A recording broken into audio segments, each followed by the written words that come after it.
آج کا اگر منظرنامہ ہم دیکھیں تو ہمیں ایسا لگتا ہے کہ جو پیری مریدی کا ایک تعلق ہے اس میں جو پیر ہوتا ہے اس کو ہر چیز پہ ترجیح ہوتی ہے. یعنی ہمارے مزاج میں یہ چیز ہے کہ ہم اپنے والدین کو بھی ان کی نافرمانی پہ آمادہ ہو جائیں گے، اساتذہ کو بھی تھوڑا سا نظر انداز کر سکتے ہیں. لیکن جو پیر ہوتا ہے، جب آپ کا ہم کیس یہ دیکھتے ہیں تو اس میں زیادہ تر جو آپ کا مرکز نگاہ رہا وہ یعنی اپنے شیخ کی اجازت سے وہ حضرت اپنے استاذ رہے انتظامی طور پہ جو آپ کے. تو ہمیں تھوڑا سا سمجھنے کے لیے کہ یعنی شریعت کی روح سے پیر، استاذ، والدین درجہ بندی کیا ہے؟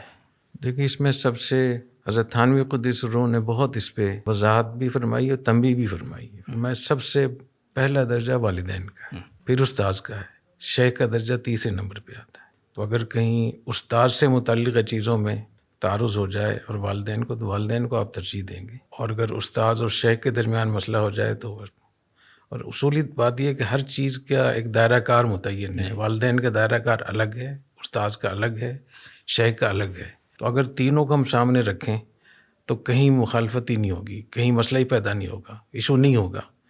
کیونکہ جہاں والدین کا جو ان کی ڈومین آتی ہے، جو ان کا دائرہ کار آتا ہے، اس میں استاذ ہے ہی نہیں، اس میں والدین ہی والدین ہیں.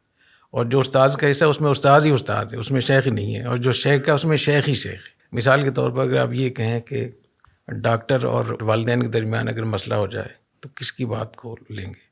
ظاہر ہے کہ ڈاکٹر کی اگلی ایک الگ ایک مہارت ہے، تو اس میں ڈاکٹر ہی کا فیصلہ چلے گا، والدین کا فیصلہ نہیں چلے گا. ڈاکٹر کہیں گے آپریشن کرنا ہے تو آپ کہیں میرے والدین تو یہ کہہ رہے ہیں، تو کیا کہیں گے اس کو؟ تو اصولی طور پہ ہمارے دین میں، شریعت میں یہ تینوں الگ الگ ایک وہ ہیں.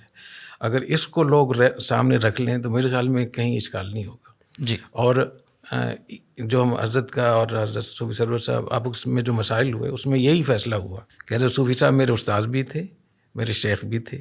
حضرت مفتی صاحب رحمۃ اللہ علیہ میرے استاذ بھی تھے اور میرے منتظم بھی تھے، میرے بڑے بھی تھے. تو ہر چیز الگ الگ تھی، تو مجھے کوئی مشکل نہیں پیش آئی الحمد للہ اس میں.